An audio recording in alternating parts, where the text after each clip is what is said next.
What's up, everyone? Kyle Thomas from Exhorter here, and you are watching CMS TV.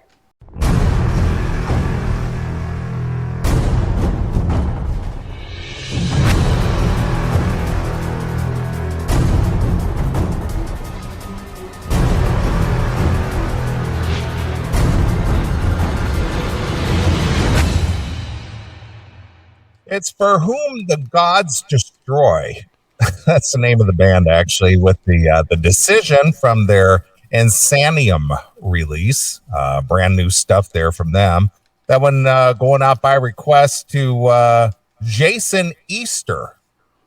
Literally, Jason Easter, wow. Virginia. Jason Easter on Easter.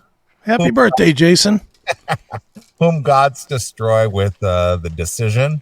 And just before that, we heard Ram with Forced Entry. Are you familiar with Ram? I am. Dude, it's crazy you bring that up. I literally was adding them to the CMS2 station. I added their music today to CMS2. All right. Well, that, let's see here. That would be going out to Anthony Carollo, who wanted to hear that one. Okay. And kick things off after your Primal Fear request, we heard Nevermore, and that one going out by request to Boss Metal with My Acid Words. Wow, a lot of noodling in that segment. Yeah, a lot of heavier, good guitar-driven metal. A lot of Weedly. Lots of Weedly. So there you are. So here we are. So what do you got for us? Anything in particular? I do. I came ready to go since I brought nothing to the table last week. Well, this week I'll bring stuff to the table. That's all right. Our fans were very generous with emailing stuff in. I found stuff this week. That's good. You got stuff, so we will not be without stuff. We will not be. Let's start with TV. I know everybody wants to start with music. We will get to music. I have the perfect music for the third segment. I don't want to do it in the second segment because then it'll just be another YouTube not happening. Right, of course, exactly. And this one may not be as well, but let's get into TV. All right. So we've made no bones about it that we like old TV. Yeah. I mean, that's the classic stuff. I mean, I got to be honest with you, as far as like series are concerned, like regular TV series, I don't think I've watched a normal series of any television show forever. I mean, when it comes to series, I obviously I like Curb Your Enthusiasm. Sure. As far as like a series goes, as a cartoon, I like Archer, but those aren't regular network TV type TV shows. And I got to be honest with you, I haven't watched a network style TV series. I'm trying to think what would be the last one that I actually watched or followed. Sons? Would you consider that a regular TV series though? FX, sorta. Yeah.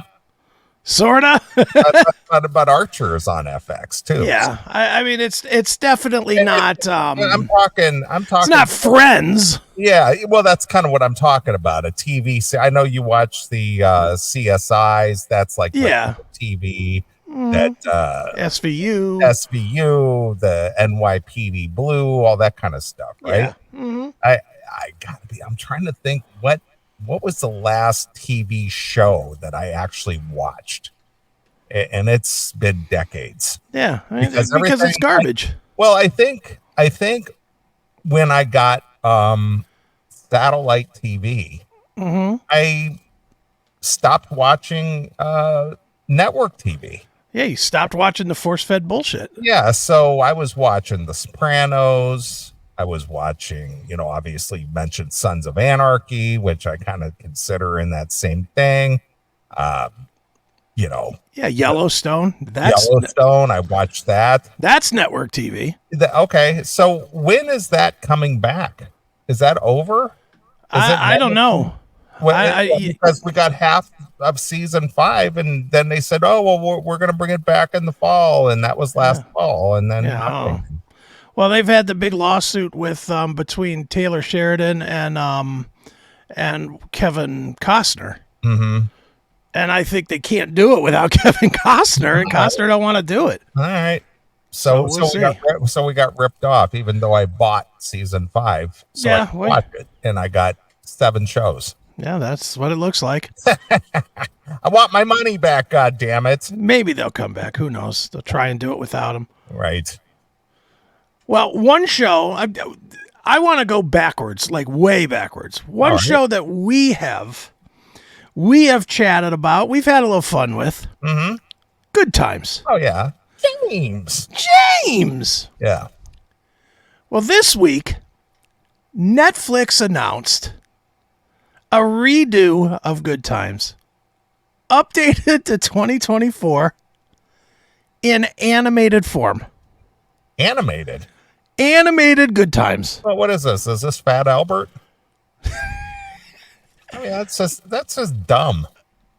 Not only is it dumb, even Black America is calling this racist. Well, it's stupid. It is terrible. Well, not only is it stupid, it's also being done by the king of woke, Seth MacFarlane. Oh, boy. So you know it's going to just be horrendous. You know, here's the thing with Seth MacFarlane. Mm-hmm. This guy did Family Guy. Yeah. There's nothing woke or politically correct about Family Guy. Nothing. At first. It's kind of gotten there now. I haven't watched any new episodes of Family Guy in a while, but his humor on that show is just flat out raunchy. You know? Mm-hmm. I think it's very creative, especially when he makes all these pop culture references in the show. You know, that is what caught my ear with Family Guy, was him reaching back into the archives and making pop culture references or TV show references from the 60s and 70s. And wow, that was creative. The bottom line, he has definitely turned himself away from being the other Trey and Matt. Okay. And he stinks now. He's just not very good. Yeah. Okay. I mean, some of the stuff he's done, American Dad, that's okay, I guess. But didn't he do Bob's Burgers? I think so. That was okay. Yeah, Orville was terrible. Yeah, Bob's Burgers is voiced by the same guy that does Archer. Yeah. But that was okay. The Cleveland Show, that was okay. Again, the Orville was absolutely a fucking garbage version of Star Trek. Just terrible. But now he's back with this jewel, and we have the trailer for the new Good Times featuring the animated Good Times. That just doesn't even sound like anything of any interest. Why would you animate a TV show that obviously had its run in its heyday, and some of the characters in that show were iconic as far as that show is concerned, and we got JJ Walker with his whole Dynamite, well, that's still in this. Well, even though it's 2024, that is still available. But that's not Jimmy J.J. Walker. Dude. No. That's just somebody voicing the cartoon. I believe that would be the drug dealing baby. Oh, okay. All right. You are going to fucking love this. All right, so let's check it out. This is a bit of a long trailer. Mm-hmm. It's 2 minutes and 42 seconds, so you get a good taste of what you can experience on Netflix with the new series Good Times. So Netflix greenlighted this. They certainly did. Oh my goodness, Netflix was in trouble, as it was, and they're putting their money into this garbage. It's cheaper than actual actors. I guess it is, but Jesus. All right, so check it out. This is the 2024 version of Good Times. Check it out. I have important news. Let me guess. The state called and they want to cut you a disability check for your face. Hold up. You can get paid for that? This is from a fool who stares at his orange juice every morning. It says concentrate on the box. Who the dummy now? Shit, me for not wearing a condom. Shut up. That itself is interesting. Nothing racist there. All right. All right, here we go. Fall over my heart. It all started with my grandfather, James Evans. My job as the man of this house is to take care of this family no matter what. I just want to let you know I'm going to take good care of Gray. Who is this I'm about to kill? Juan, my boyfriend. Daddy, let him go. Baby, you should come with me. Junior's repeating the 10th grade for the 3rd time. Is there anything you can suggest to help him get to the drive-thru? Can you do OnlyFans? Take off your shoes. Let me see what kind of feet you working with. I'll take you to the dark. So she's doing the foot joke equals penis size joke. I don't know, or just that people will pay to look at your feet on OnlyFans. I don't even know. No. She's saying, could you do OnlyFans, which obviously is a sex thing? She goes, take off your shoes. Let me see what kind of feet you're working with. So I'm going to judge the size of your dick by the size of your feet, is what she's saying. Maybe, yeah. She's making that old joke. That old gag. Yeah, that old gag. So that's the joke right there. Oh, it's hilarious. Your feet, because if you got big feet, you're going to be a good OnlyFans contender. It's hilarious. It's funny. I'm laughing. I am too. All right, here it is. More of Good Times, the official trailer for Netflix. Okay. Dear Black Heavenly Father, College Redeemer, if you could just help us. Son, it's for you. New phone. Who this? Black, everything. At least they ain't got that drug dealing baby under my roof no more. Man, my mouth ready for some milk right now. Dalvin, why? Is he the Black Stewie? I guess so. He's the drug dealing baby. Well, he's the Black Stewie. Does Stewie deal drugs? Well, he's the smart baby. Yeah. He's a baby, but he's more than capable of doing all kinds of adult things. Mm-hmm. Like dealing drugs and sucking tits. So when did they have a drug dealing baby on Good Times? Never that I'm aware of. And I don't see. So is that blonde? Is that blonde lady? She's supposed to be what's her, the mother? No. This is updated. This is the grandkids. Oh, this is Good Times 2024. Oh, it isn't the same family. Yeah, it's the relatives of the same family. Gotcha. All right. I gotcha. So these are the kids of the kids. Yes. Okay. Wow. All right. Can't wait to watch. All right, here we go. More of Good Times. All right. You so breast obsessed? It's childish, man. Bruh, I'm a baby. I can't get no more childish than that. In a nocturnal state of mind. Your neighborhood is a real shithole. It's the system. They put the guns and drugs on the streets. Underneath this black sky. This is getting dangerous. I won't just sit back and let you put yourself in harm's way.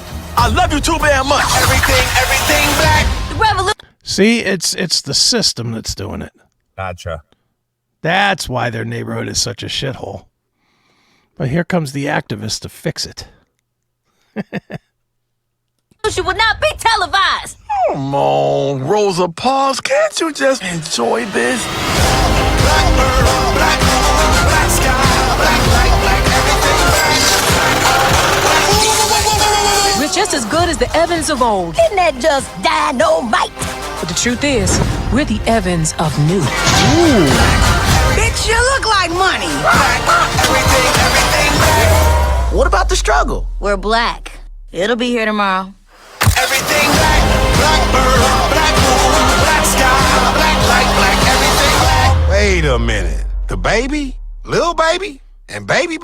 Too many babies around this crib.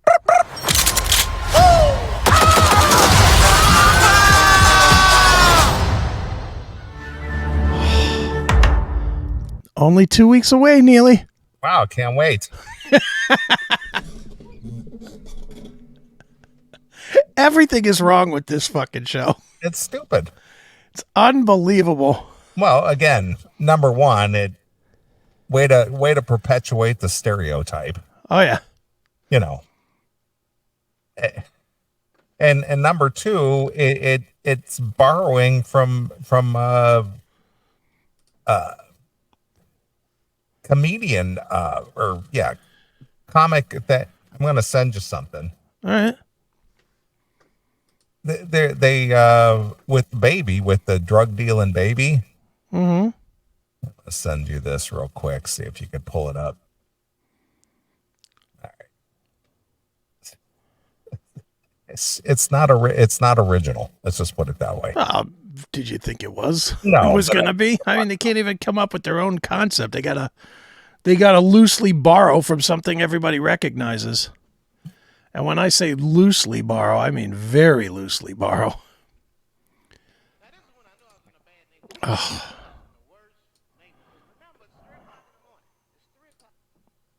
Let's see. Are you able to pull that up at all? Yeah, I got it. I got to put the puzzle piece together to make it fucking work on fucking faggot ass TikTok. Oh. Share screen, TikTok. I was in a bad neighborhood. You only see this in the worst neighborhoods. Remember, it's 3 o'clock in the morning. It's 3 o'clock in the morning. I look out the window. It was a fucking baby standing on a corner. Look at this. And the baby didn't even look scared. He was just standing there.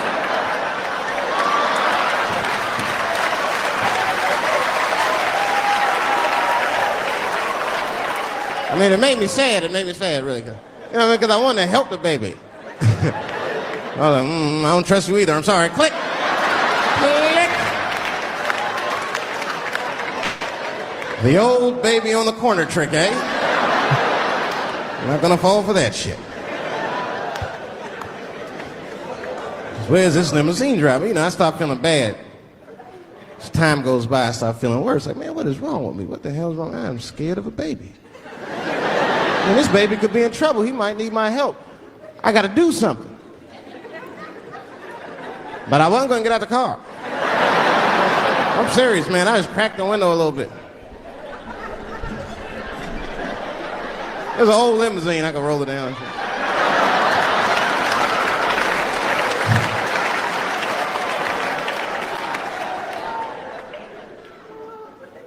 Hey, baby. Baby, go home, man. It's 3 o'clock in the morning. What the fuck are you doing out? The baby said, I'm selling weed, nigga. I said, oh.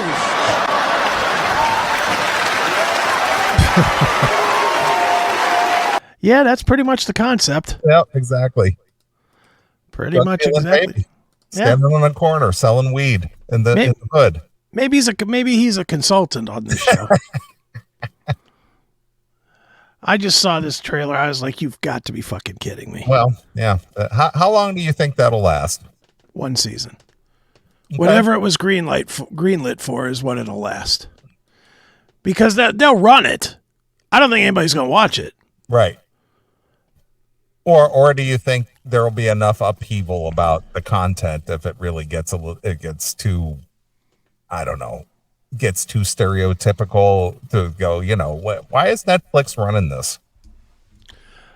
Yeah, I mean, that could happen because I'm telling you, reading these comments, it's all black people and they're all pissed. Yeah, well, because like I said, it just keeps perpetuating the stereotype. Yeah. This is what black people do. They live in the ghetto, they sell drugs and they say, "What's up, nigga?" Yeah. And that's what they do. Mhm. All the comments are like, how many negative stereotypes do you want in this show? Yeah, sure. As a young black person who loves animation and watched the original show, this hurts. By reading the comments, most of us or all of us agree this isn't what we want. Black people, we are better than this. Let's please stop watching and glorifying this nonsense over and over again. And it just goes on and on. It's like comment. I mean, I'm a white man, as our good friend Jericho Green says, and in fact, he would be a good one to bring on the show. Oh yeah, and get his viewpoint on that. Oh yeah. Maybe we ought to reach out to Jericho and see if he wants to do a special or something. Yeah, there we go. Have Jericho. Have him come on and say, let's watch one of the episodes. Yeah. Yeah, he would probably be like, "Ooh, what is this shit?" But yeah, it's a dreadful looking show. So anyway, I just wanted to share with you good times, animated good times. Yeah, who didn't see that coming? who wasn't waiting for it or clamoring for it? Said no one. Well, you weren't hoping that it would come someday? It never would have occurred to me. All right, well, let's move on to one other TV thing that I've got here. I found, you know me, I am TV guy, and I've mentioned it many times on the show. I'm sick to death of regular sports, and I've been reaching and reaching looking for new sports. I think I've found my official new sport, and it's. I thought Power Slap was your new sport. I think Power Slap is 1B, but a distant 1B. All right. Or I think it might have to be a full 2 now. Okay. Compared to this, there is a league out there called the Bareknuckle Fighting Championships, BKFC. So is this like what Kimbo Slice was doing back in the day, backyard fights?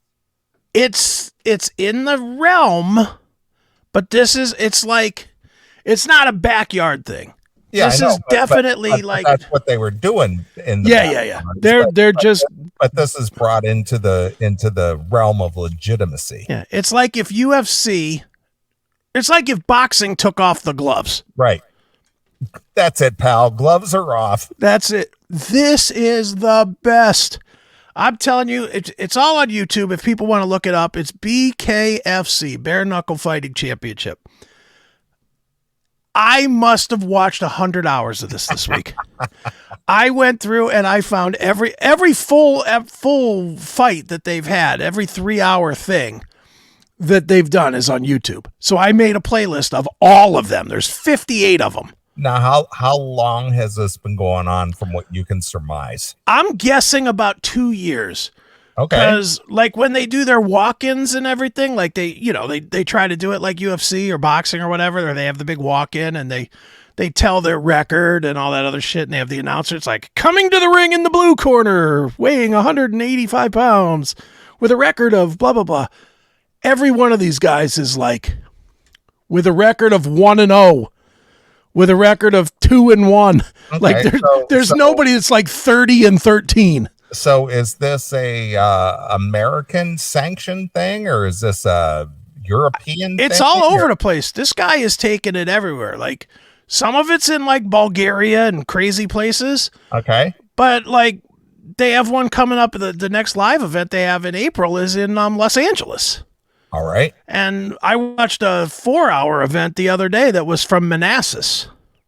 So it is some in the state. I guess it's wherever you can get an athletic commission to approve it, I guess. But okay. But this is the best. It is by far the best. Each card is like 10 fights. There's like 10 fights on the card. Okay. And if you watch 10 fights, you might get one that goes to a decision. Right. All the rest are knockouts. And they're 2-minute rounds. And these guys, there's no, you know how like you watch boxing, right? Or some boxing? I've seen it. Yeah. I mean, I'm not an avid watcher. No, but you've seen it. Sure, of course. You know how in boxing they do like the feel out stage and they kind of around the ring and trying to get a feel for what the other guy's doing and all that shit. Not in this. They ring the bell and these guys just get to fucking killing each other. Every single fight, every fight features 2 or 3 knockdowns before somebody quits. They all quit because they're getting the shit kicked out of them. They're all just an absolute bloody mess. Every fight ends with somebody going to the hospital to get stitches. It's fucking glorious. It is the best combat sport ever. So I found a video. We won't watch all of it because it's like 7 minutes long. But it's just the best knockouts of the Bareknuckle Fighting Championships. So you can get a feel for what's going on with this bare knuckle fighting. So the nice thing on this is 7 minutes long. It's 11 knockouts in 7 minutes. That tells you just these guys just fucking kill each other. Right. So let's check out some of this Bareknuckle Fighting Championship. It is my new favorite sport of the minute. So let's check it out. Here we go. It's working so far. Boink. Strong safety at the University of Nebraska, of course, an outstanding NCAA Division I program. This is the bare-knuckle debut for Adam Valcourt. He's had 1 pro MMA bout, 8 anti-MMA fights, and all. Souter, big shots to the inside, cross on guard by Valcourt. Heavy shots, there's the counter left hand, another big left hand on the counter from Valcourt, landing with his back against the ropes. Now Valcourt in trouble, circling out. Heavy pressure again from Jeff Souter. You see referee Andy Glenn stepping in to take a closer look. This is every fight, dude. Turn, big right hand. Another short left uppercut from Souter. Spinning 360 is Valcourt. Never a good idea to do the 360. And down goes Adam Valcourt. This is every single fucking fight. So do you think that they have to submit to like HIV test and shit? Oh, I gotta think so. Because goddamn, there's a lot of blood going on there. There's a lot of blood that goes into this thing. But dude, every fight is just a fucking it's destruction. It's modern day Rome, the Roman just in the ring. Yeah, the Colosseum. Yeah, exactly. It really is Spartacus like. Yeah. Well, I mean, the ring is round. Yeah. Well, dude, some of these fights, this is another weird one. There's another federation of this that is created by Sean Merriman, the football player that played for the Chargers. Okay. They have a triangle ring. The ring is set up like a triangle. Mm-hmm. And that's really fucking intense because what ends up happening is whoever the dominant fighter is gets them trapped in the corner.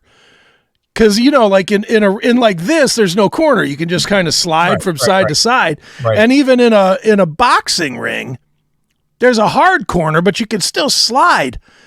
The corner comes together tighter in the triangle. So these guys get trapped in the triangle and just get the shit kicked out of them. Yeah. I love it, man. It's so good. So stay out of the corner. Oh, yeah. They try really hard to stay in the middle on the triangle one, but it just never works. Whoever's dominant just fucking whoops their ass. So let's watch a little more of this, a couple more of these knockouts, because it is fucking crazy. Some of these hits are ridiculous. The first knockdown in this fight.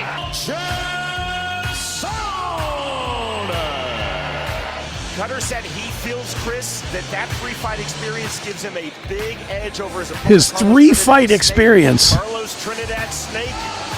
He's had 1 pro MMA bout, 1 pro boxing bout.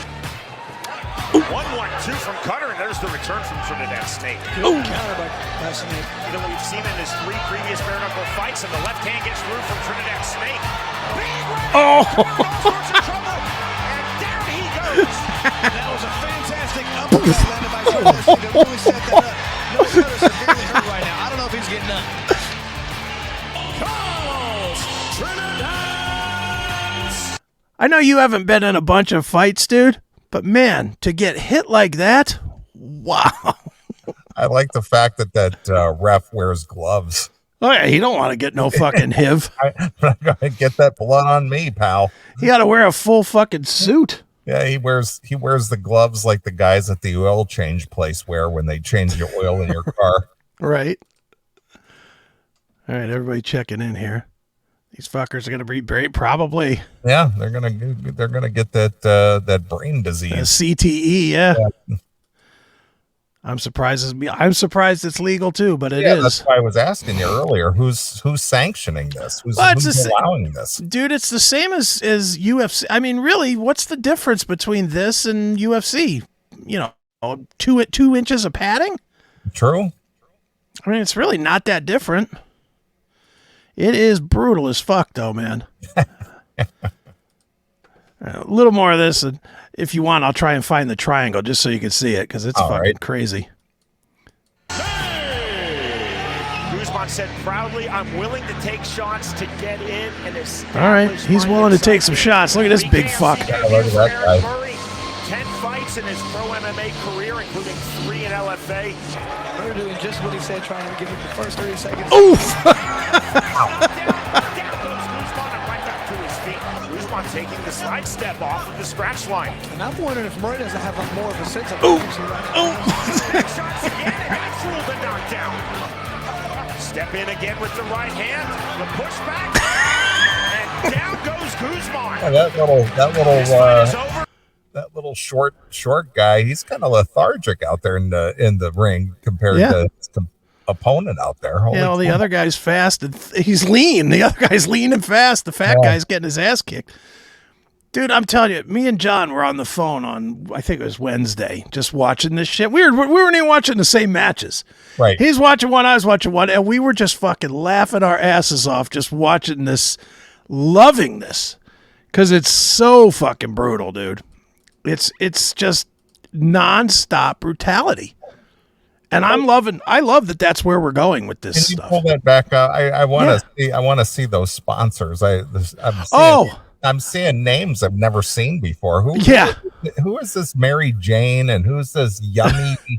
Oh yeah, dude. Forget the main spot. They have all kinds of bullshit sponsors here. Fan Time? Fan Time is actually well known. Fan Time is what is it? It's an offshoot of OnlyFans.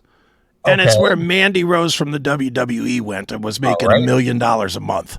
So Fan Time is probably the biggest sponsor, obviously. Right. What is Yummy Crypt? Dude, I have no idea what any of these other ones are. I'm going to look that up there. Yummy Crypt. But the newest episodes, this is obviously older stuff. I crack up because every fight now is sponsored by OnlyFans. OnlyFans is the main sponsor of the BKFC. And some energy drink called Bucked Up. And, they just go with the joke every time. Oh, you're going to be bucked up. Get this energy drink. It's so fucking dumb. But it's really, these sponsors are just fucking dopey. But you got to start somewhere, man. Right. Yeah, I'm not even finding that. Yeah, it might be out of business by now. They might spend all their money on the BKFC. Yeah. Let me see if I can't find that. The only thing I can find is Yummy Crypto. Yeah, I don't think that's it. Oh, wait a minute. Yummy Crypt. What is this? I don't know what that is. Can't tell you. And what is it? Mary Jane's? Mary Jane something. Where's that? What is the... Is that shoes? Might be. Yeah. I don't know. I don't know what any of it is. All right. Let me see here. Triangle Ring MMA. What's the name of that league? BYB Extreme Fighting. Yeah, this is the other one. BYB Extreme Bare Knuckle Fights. Yeah, this shit is fucking ridiculous too. Find just a one fight thing. Something that's not like 20 minutes. Here, this is like 10. Oh, and we get a commercial. These fuckers. Oh. Why get? Oh, here we go. All right, here we go. Let me put this up. Yeah, this is even more crazy because of this ring. Like I can't even fathom fighting like this. Look at that ring. Oh yeah. All right. Let's get into where they're fighting though. Lindemann see some shots coming in, and it made Lindemann turn to right hand. Now he catches. See how they're trying to stay in the middle? It's a small shot, a small little check hook coming in, so he turns back to left-handed. They haven't been big shots, but just enough to get Lindemann thinking. Blue collar, proud Mexican. Tried that quick left hook towards the chin of the champion.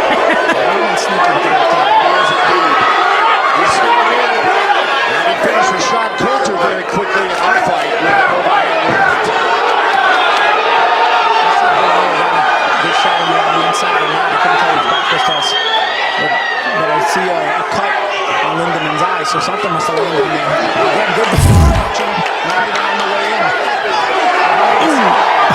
Sense of timing on the way in has been very good, and he's caught Lindemann reaching a couple of times. Now he's getting on the attack himself instead of going on the counter. Every punch just cuts him up somewhere else. So do you know what the methodology there of the open hand, their open hand when they're going in? It's just like, is it just to try to like stop the other guy if he's?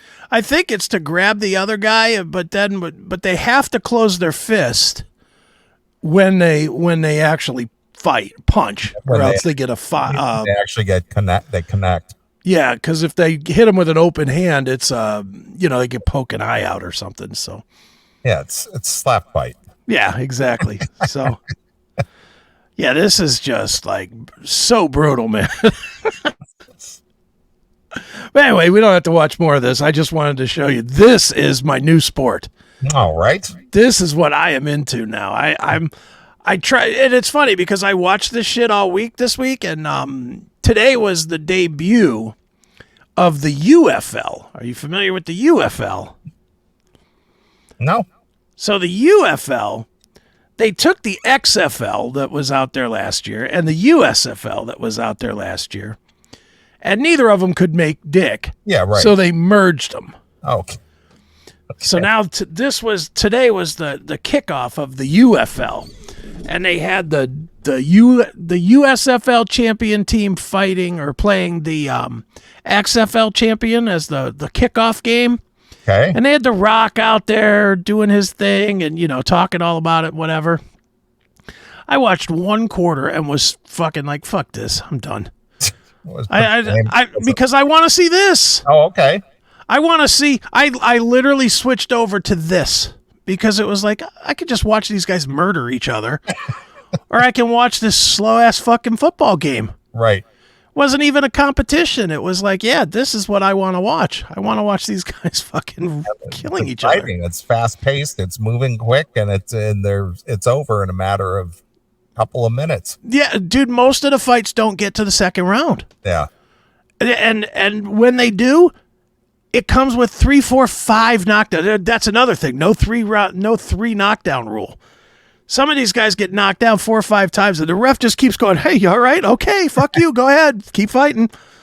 If they can stand up and take a step toward the referee gets out of the way and says, okay, fight. Knuckle up. And they just beat the shit out of each other. So, yeah, it was... that's my new favorite.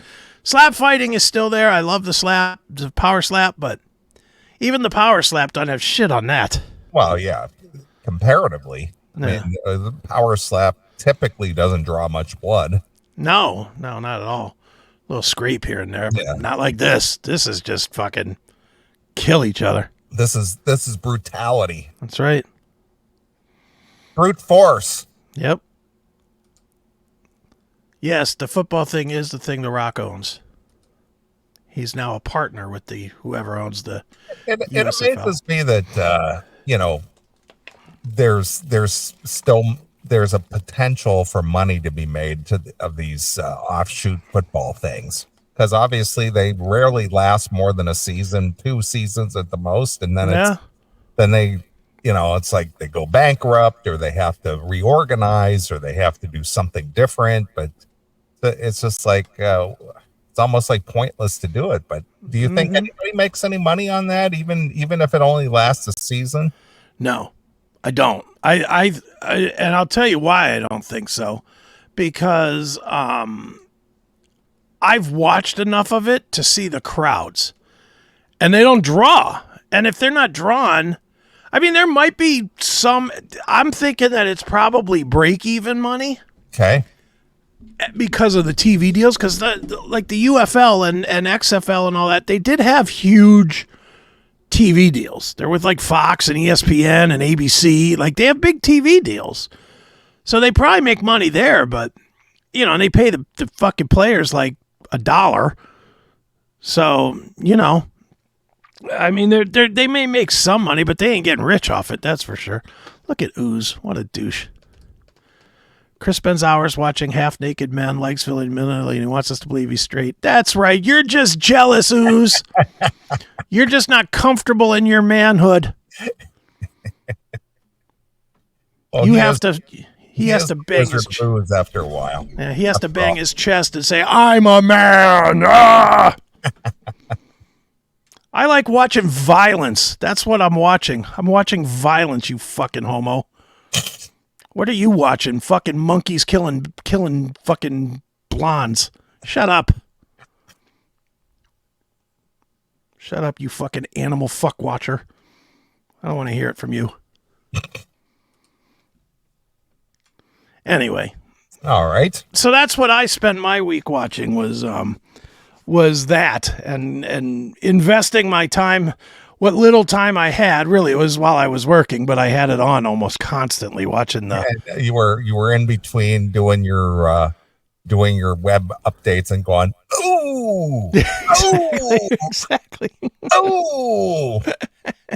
That was exactly it. It was on the big screen over here while I was on this screen over here working, but I was watching it constantly, man. Yeah, but I don't want to watch the news, Jackal. I don't care what's going on in Cleveland. Right.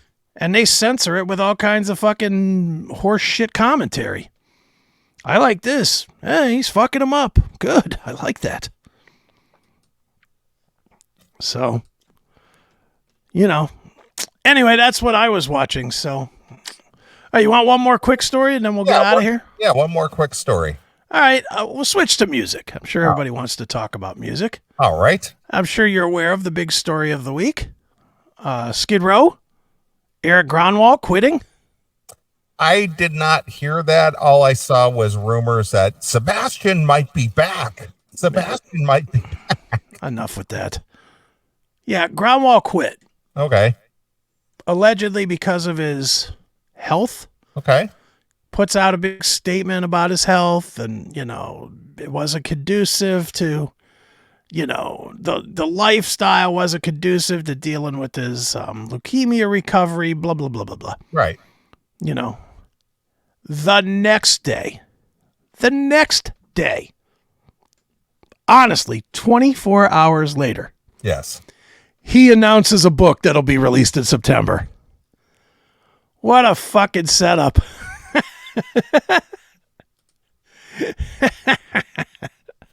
I saw this. I was like, you got to be fucking kidding me. This kid's not stupid. He did it. He got his name all over the press. He got himself being talked about and then announced his book. Right. Piggybacked off of the press he was getting. Yeah. I just found this to be just a total dick move by him to do that. You can't even wait a week. And let's be honest, what does this guy have to write about? Yeah, I don't know. Maybe his struggles as, being with his leukemia and being in a band and being in Heat and being selected to sing for Skid Row. And okay, that's about 30 pages. Now what? I understand balancing life, with a illness and trying to, maybe it's one of those type of books. Singing heart covers. Badly. Badly.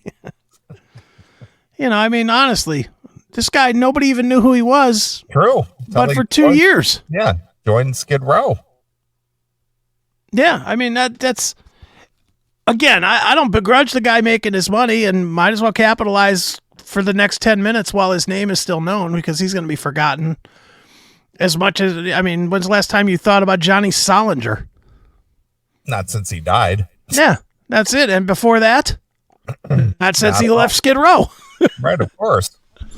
Yeah, this guy will be forgotten like tomorrow.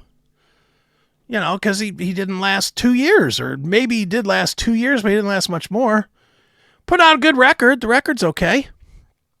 But the other news to this whole story, and I know I'm going through this quick because I'm sure every fucking dumb podcast in the world is talking about it, so I really don't have much to say.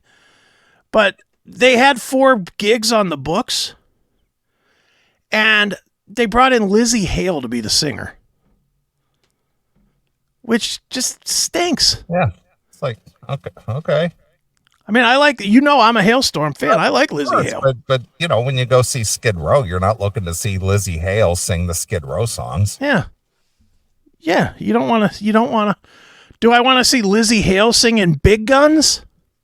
She has no guns. That's kind of where I'm like Lizzie Hale. That's just that's just bad business. Well, is she represented by Dr. B? Maybe. I don't know. I think it's just more of she's friends with them and they saw it as, well, she has a bigger audience than us and it'll bring some asses into the room, I guess. But you want to see her sing Skid Row? Oh, did she play a show with them already? No. She did it, but she's done Slave to the Grind with Hailstorm. All right. Let's pull this up. All right, here we go. Kill that one. Process share screen.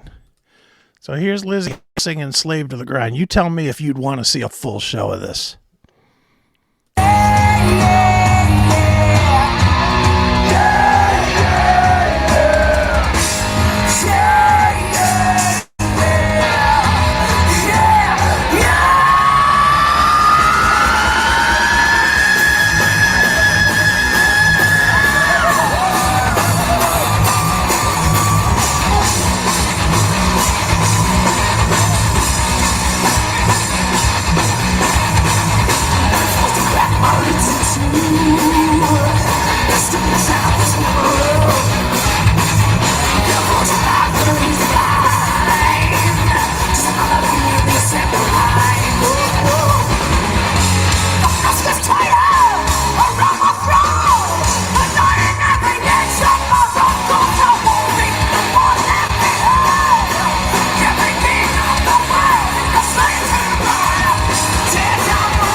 Huh? Well, I mean, it's not awful, but I guess if you're a Skid Row fan and a Hailstorm fan as a novelty, I guess you go, that was kind of fun. Yeah, I mean, I love Lizzie. Don't get me wrong. She still might marry me. She's never said no to that proposal. But she's nice enough and she's certainly talented. I just can't imagine caring. To go see. If I had tickets to this show, I'd be looking to sell them. Right. Or, why doesn't Skid Row just cancel the dates? Well, because they got a bigger name to sing for them, and it'll guarantee them probably they probably renegotiated the deals. I don't know that to be true, but wouldn't you?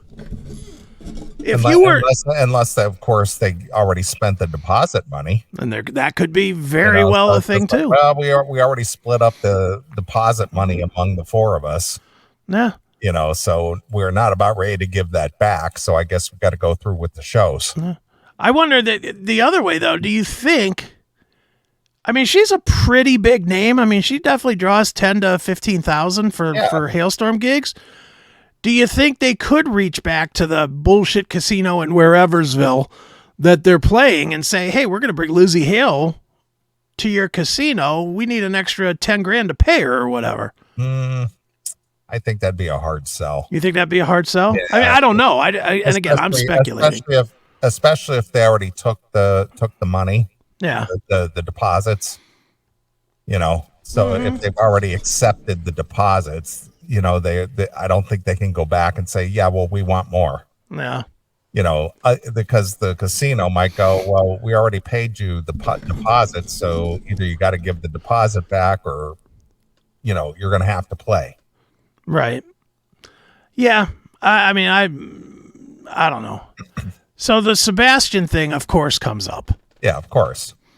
As it does every time they lose a singer, which is unbelievably a lot of times. I mean, what is this, 4 or 5 times now? Well, let me think. So they had Johnny Solinger after Sebastian. Then they got Tony Harnell in there. Mm-hmm. Then they got this Gronwell guy. Then they got that ZP Tharp. Yeah, so Tharp guy. 5 singers. So there's Sebastian, Solinger, Tony, Tharp, and Gronwald. 5. And now going on number 6. I still, even though the only move that makes any kind of sense is to bring Sebastian back, I still cannot fathom Rachel Bolin eating his balls that hard. They have been, or Snake. I could imagine Snake maybe, but not Rachel. Snake is kind of low key. Where Snake, I could see Snake doing some interviews and going, you know, man, we're getting older, live and let live. You know, I could see Snake doing that. Right. I chatted with Rachel Bolin, a year or so ago, and he ain't that guy.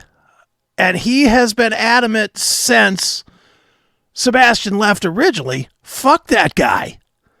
And he's still, as recently as a couple months ago, been fuck that guy. Man.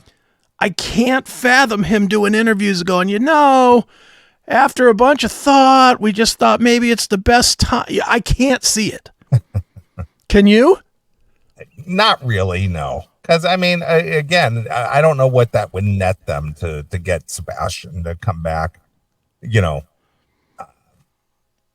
unless they could swing some kind of a deal. But I don't know what kind of a deal would be out there for them to make it worthwhile. Well, that's the other thing, too, is they're not going to be they weren't a big band when they were a big band. Yeah, they had two good albums. They had 2 albums at the end of the 80s. Yeah. But, I mean, even on those 2 albums, they were not a 15, 20,000 seat selling band. They were an opener. Yeah. Warrant was bigger. They were still opening for, like, Aerosmith and stuff like that at that point. Yeah, Guns N' Roses, Kiss. I mean, they're opening for big bands, but they were the opening band. Yeah, they never headlined on their own as far as like any kind of major type of venue. No. The only time I ever saw the Sebastian lineup headline was on Subhuman Race, and they headlined Nautica. I still remember the opening band was Steel Pole Bathtub because the band name was so fucking dumb that I was like, what? Steel Pole Bathtub? What is that? Steel Pole? Pole. Oh, pole, like a stripper pole. Oh, Steel Pole Bathtub? Yeah. Okay. That was a terrible name, and that's why I remember I mean, even that Pantera, was that Sebastian solo or was that Skid Row? That was Skid Row. Yeah. Well, 1 and 1. Sebastian did it when it was with Anthrax too. Yeah. That was a Sebastian show, but Skid Row headlined with Pantera opening on beginning of Vulgar, and then by the mid-tour, then it flipped. Because I saw it with Skid Row, the show I've always talked about where I broke the girl's arm was at the... Then they weren't, you know... No, that was at Rhodes Arena here. Right. That's 3,000 people, maybe. Does that hold more than 3,000 people? It's about that. Yeah, I mean, it was not 15,000 people, not by a long shot. You know, I mean, they never, ever played huge. They were never They were never Guns N' Roses. Well, they never got to the point of being able to be huge because they came in at the tail end of the 80s. And, you know, I remember Bill Burr on O&A talking about when Nirvana came out. And he says, I was still waiting for the next Skid Row record to come out. Right. You know, I was just like, yeah, Skid Row. And then this Nirvana stuff. And he goes, Enslaved to the Grind came out. I was just like, fuck yeah, you know. And then he said, next thing, it's over. Yeah, done. Yeah, so it was it's done. just like, it was like too little too late for Skid Row to really build momentum. Plus obviously the issues they had within the band, right, which was causing them problems. Sure. So yeah, I can't fathom why Sebastian would come back and do this. You know, it's just going to be met with a lot of scrutiny. Yeah, useless scrutiny, really. I mean, what's the point? That's my biggest issue: is what is the fucking point of doing it? And it's not Skid Row that's pushing for that; it's been Sebastian pushing for it. Mm-hmm. He's the one who wants this to happen. Yeah, I just can't see how. I can't see where the reason is good. Financially, no. Sebastian's going to have to take a pay cut, and he's only going to be brought in as a hired gun. Yeah, he's not going to be a member. No, he's certainly not going to get member type money. Yeah. The only reason you bring him in is because him and Rob are working together, so you could kind of get the full band, I guess. Because you would have all 5 guys. Mm-hmm. That's the only thing I could think of that matters, but even then, does anybody care? I don't think so. I think everybody cares for the first show or two, but after that, it ain't going to be Pantera-like where they're able to tour and play festivals. I mean, right. if Skid Row with Sebastian Bach gets back together, are they a headliner on M3? No. On M3? No. They're probably like the 8 o'clock band. Yeah. They're like the second largest band on M3. Yeah. Yeah. They're opening for Extreme. Yeah, that'd be a fair assessment. Yeah, and I mean that's like, come on. Is that worth dealing with some fucking asshole that you guys really don't like? And can you imagine if they actually did concede and allowed Sebastian to quote unquote rejoin, whether it's for a show or two, or even just say like when did the debut come out? 89? Yeah, I think, or 88, one of them two. Yeah, somewhere like that, or what would be that? Say, Slave to the Grind came out in 91. Yeah. So we're coming up. So I don't know, the 25th anniversary, 35th anniversary release of Slave to the Grind or some shit like that. You know what I mean?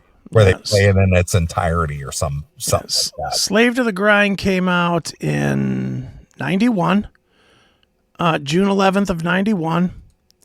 Skid Row came out January of 89. Okay. So that'd be 35 years, right? Yeah. All right. So for the 35th anniversary of the release of the self-titled debut, Skid Row are doing a handful of shows with the original lineup. Mm-hmm. But what is that worth? Is it worth more than Doc and Stephen Piercy, LA Guns, Great White are getting now? No. I don't think so either. Maybe a little bit on the first gigs, but a month in, no. Yeah, it's like they're going to play the debut release in its entirety. Well, they've kind of blown that up because they've both been doing it. Yeah, I know.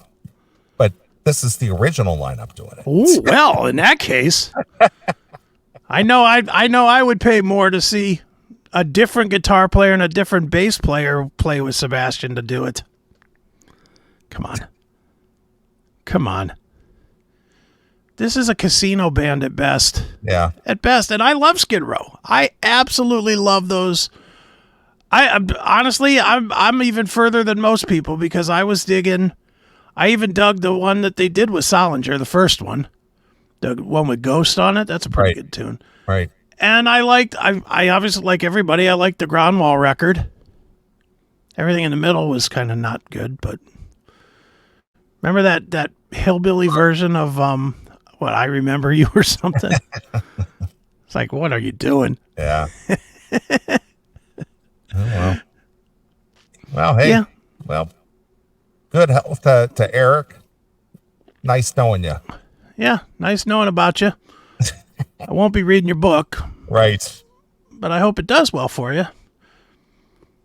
Yeah, whatever. And we'll see him when he's, back on the cruises. Because I have a feeling that's about the only time we're going to hear about this guy is when he's out there doing a night of Skid Row with Eric Gronwall. Right. Which we probably will get. Don't you think? He'll be a cheap date at a cruise. Yeah, that's just funny that these guys who, were not in the band, but they were in the band, and then they go out there and start singing the original songs that they had nothing to do with. Yeah. Eric Gronwell sings Skid Row. Mm-hmm. Dude, they all do it. I know they do. They all do it. Make a couple of shekels and whatever it is, but it's a bizarre world that we live in, especially for these musicians who struggle to make a living, so they're willing to do something to, even though it's questionable of their integrity, right? And they'll do it anyway because it pays a couple of bucks. Yeah. I just can't. I can't fathom it. I can't fathom Skid Row's best move right now. Disappear. They won't, but it would be the best move. Yeah. I mean, I don't know what, aside from Snake, I don't know what the other guys do as far as like a living is concerned, because Snake is involved with Doc McGee's, management firm. But as far as working musicians and making their living doing that, I don't know what the other guys do outside of Skid Row. Maybe it's time to get those old Ozone Monday demos out. Yeah, I guess. All right, I say we take a break. All right. I got a request here from PC. Okay. He wants to hear something from Judas Priest, British Steel. Okay.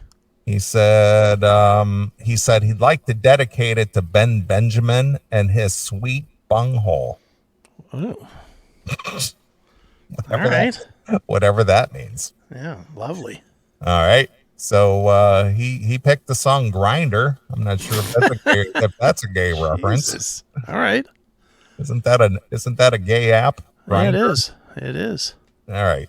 Well, we're going to play a few tunes. If you want to get a request at theclassicmetalshow.com, and we will be coming back with your paid segment for you people who support the CMS. Are we still at 100? Are we still at 99? We're at 102 maybe? Wow, look at that.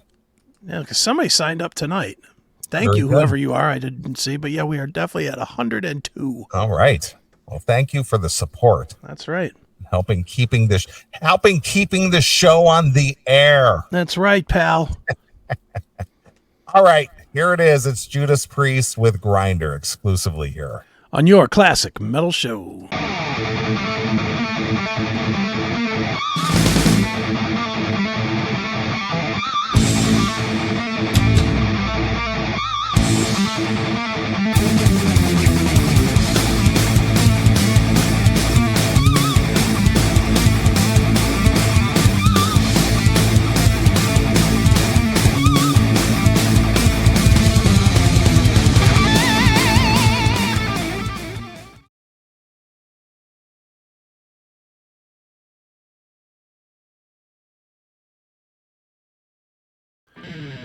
What's going on, everybody? It's Chris Akin from Chris Akin Presents and Seth Williams Show and the Classic Metal Show.